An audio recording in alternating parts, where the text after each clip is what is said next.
नमस्कार दोस्तों, स्वागत है आप सभी का हमारे YouTube चैनल थैंक्स एजुकेशन में। दोस्तों, जैसे कि आपको पता है कि हम पिछली क्लास के अंदर आपको कुछ बेसिक सर्किट के इंपॉर्टेंट क्वेश्चन करा चुके हैं। आज हम एक नया टॉपिक स्टार्ट करते हैं जिसका नाम होगा कैपेसिटर। कैपेसिटर यानी कि संधारित्र। ठीक है भाई, कैपेसिटर एग्जाम की दृष्टि से बहुत ही ज्यादा इंपॉर्टेंट टॉपिक है। ठीक है ना, बहुत ही सुंदर टॉपिक है, बिल्कुल सिंपल तरीके से सीखने का प्रयास करते हैं।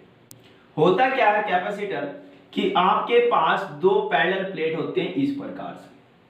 ठीक है, आपके पास दो पैरेलल प्लेट होती हैं। अगर इन दो पैरेलल प्लेट के बीच में क्या होगा, कुछ गैप होगा, डी डिस्टेंस होगी।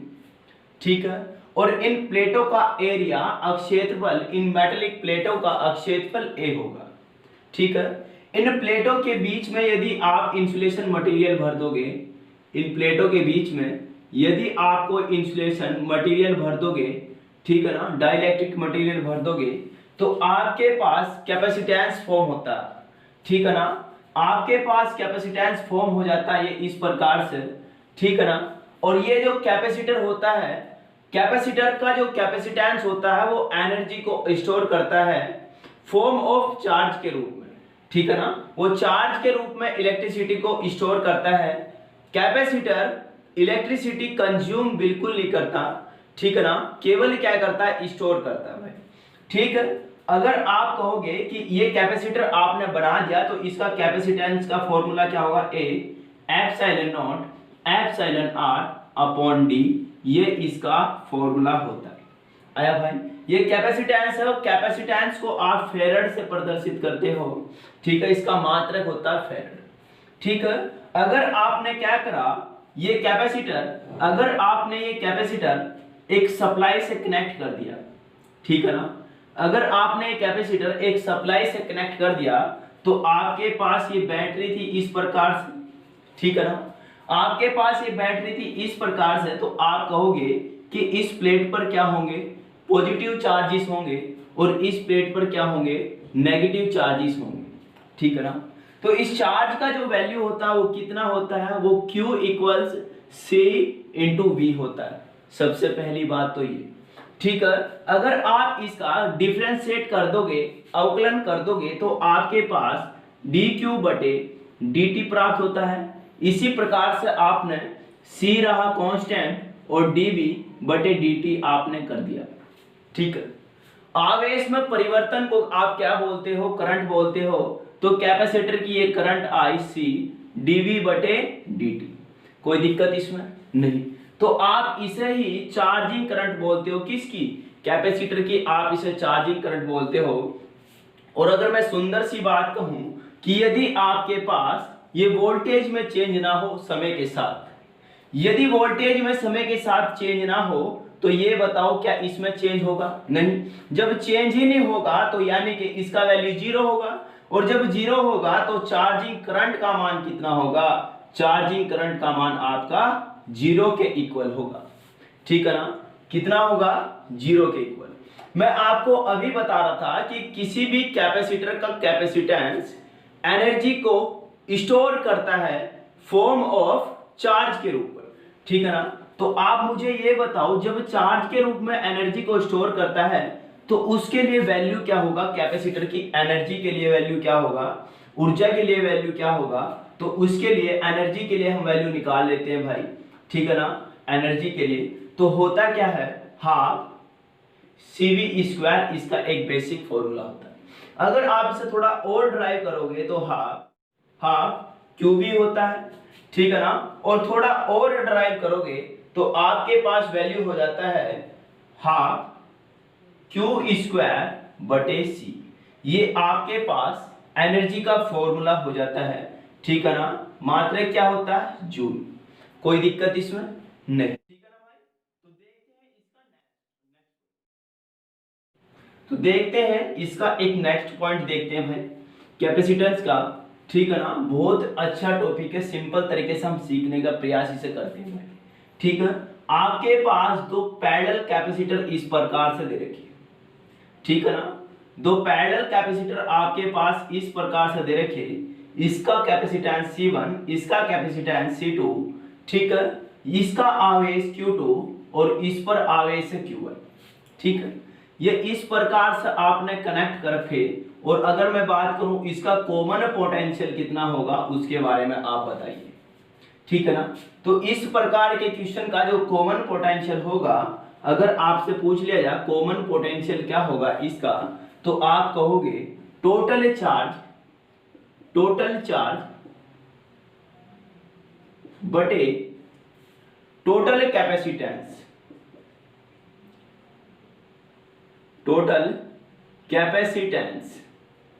ठीक है ना।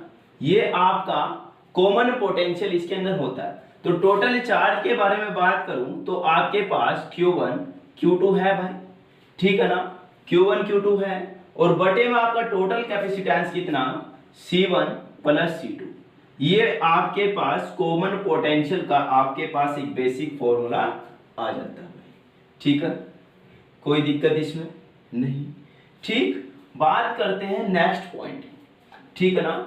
नेक्स्ट पॉइंट पर चलते हैं। अगर आपने देखा होगा पिछले क्लास के अंदर कि रेजिस्टेंस का कुछ कनेक्शन होते हैं, रेजिस्टेंस के कुछ संयोजन होते हैं भाई, ठीक है ना। तो इसके भी हम कुछ कनेक्शन के बारे में बात कर लेते हैं, संयोजन के बारे में बात कर लेते हैं। तो संयोजन हम इसके अच्छे से देखते हैं भाई, ठीक है ना। होता क्या है कि यदि आपके कैपेसिटर इस प्रकार से लगे हो, तो आप क्या बोलते हो भाई, आप बोलते हो कि कैपेसिटर सीरीज की फॉर्म में हो, है ना भाई। इसका कैपेसिटेंस C1 C2 और C3 हुआ, कोई दिक्कत नहीं। तो आपने जैसे ही वोल्टेज दिया तो इन पर चार्ज होगा, हाँ होगा। जैसे ही आप कहोगे कि इन पे चार्ज होगा तो इस प्रकार से चार्ज आपने दे दिया भाई, ठीक है ना, ये इसके पास चार्ज हुआ, ठीक है। तो आप इक्विवेलेंट कैपेसिटेंस अगर आपसे पूछे तो आप कहोगे 1/C1 1/C2 प्लस 1/C3, ये आपका टोटल कैपेसिटेंस होगा, ठीक है ना। सीरीज के अंदर अब ये बताओ, यहां से कोई आवेश चला, कोई चार्ज चला, तो इस प्रकार से क्या रहा, समान आवेश रहा। तो सीरीज कनेक्शन के अंदर कैपेसिटर में हमेशा सीरीज कनेक्शन के अंदर आपका चार्ज क्या होगा, यहाँ पर आपका चार्ज सेम होगा भाई सीरीज कनेक्शन के अंदर, ठीक है ना। आपका सीरीज कनेक्शन के अंदर यहाँ चार्ज क्या होगा, सेम होगा, ठीक है। चलते हैं दूसरा कनेक्शन। ये आपके पास क्या था, सीरीज कनेक्शन था, श्रेणी संयोजन था। चलते हैं दूसरा कनेक्शन भी आपका बड़ा ही सिंपल होता है, जिसे बोलते हैं भाई पैरेलल कनेक्शन, कैपेसिटर का पैरेलल कनेक्शन, ठीक है। इसके इंपॉर्टेंट क्वेश्चन बनते हैं एग्जाम के अंदर, ठीक है। तो आप मुझे ये बताओ, मान लो आपके पास ये कैपेसिटर है, ठीक है, आपके पास ये दो कैपेसिटर हैं और आपने 20 वोल्ट की बैटरी से इसे इस प्रकार से जोड़ दिया। इसका कैपेसिटेंस C1, ये कितना C2, और 20 वोल्ट की बैटरी से जोड़ा तो ये प्लस ये प्लस ये प्लस, ठीक है भाई, ये माइनस माइनस माइनस आया भाई, ठीक है। जैसे ही पैरेलल कनेक्शन है तो वोल्टेज समान रहेगा। अगर समान रहेगा तो मैं आपसे पूछूं कि इस सर्किट का टोटल कैपेसिटेंस कितना है, तो आप डायरेक्ट जोड़ना पैरेलल के अंदर आप डायरेक्ट जोड़ना C1 plus C2। Parallel connection के अंदर कैपेसिटेंस क्या होता है, जुड़ जाता है डायरेक्टली, ठीक है। और इसके अंदर ये बताओ प्रत्येक ब्रांच का वोल्टेज समान होगा, तो आप इसका वोल्टेज भी बता सकते हो कि इसमें क्या होता है, हमेशा वोल्टेज क्या होता है, कांस्टेंट होता है भाई, ठीक है ना। वोल्टेज क्या होती है, प्रत्येक ब्रांच की सेम होती है, ठीक है। कोई दिक्कत इसके अंदर, कोई भी दिक्कत नहीं है। अब देखते हैं इस पर आधारित कुछ अच्छे से क्वेश्चन, ठीक है। कुछ अच्छे से क्वेश्चन देख लेते हैं भाई, जो आपके एग्जाम में इस पर बनते हैं, ठीक है। बिल्कुल सिंपल तरीके से देखते हैं। क्वेश्चन नंबर एक देखना, समान वैल्यू के आपके 3 कैपेसिटेंस श्रेणी क्रम में जुड़े हैं इस प्रकार से, ठीक है भाई। ये आपने जोड़ दिए 20 वोल्ट की बैटरी से, ठीक है। इसका वैल्यू, प्रत्येक का वैल्यू 10 माइक्रोफैरड, 10 माइक्रोफैरड और 10 माइक्रोफैरड है, ठीक है। आपसे टोटल कैपेसिटेंस क्वेश्चन के अंदर पूछ लिया कि आप इसका टोटल कैपेसिटेंस वैल्यू बताएं। ठीक है, क्वेश्चन को देख के घबराना नहीं बिल्कुल भी। तो आप मुझे ये बताओ, जब भी सीरीज कनेक्शन होगा कैपेसिटेंस का, तो आप कहोगे कि आप 1/C इक्विवेलेंट बराबर 1/C1 plus 1/C2 plus 1/C3 कहोगे। ठीक है, तो आपने बताया मुझे, ये बताओ प्रत्येक का वैल्यू 10, 1/10, 1/10 प्लस 1/10 इस प्रकार से। जब इनका हर बराबर है तो हर बराबर होने के कारण अब आपके पास 1 टोटल कैपेसिटेंस वैल्यू कितना आया, 3/10 आपके पास आया। उल्टा जैसे ही करोगे आप तो टोटल कैपेसिटेंस 10/3 हो जाएगा। नहीं भाई, बोलो हाँ, हो जाएगा। ठीक है ना, तो आप कहोगे 3 से आप उड़ा दोगे तो यही आपका माइक्रोफैरड में वैल्यू होगा भाई, ये चेंज नहीं होने का आपका वैल्यू। ठीक है, तो आपने बता दिया डायरेक्ट। तो हमेशा एक बात ध्यान रख लेना, इस प्रकार के क्वेश्चन में ये ट्रिक्स होती है भाई बहुत अच्छे से क्वेश्चन करने की।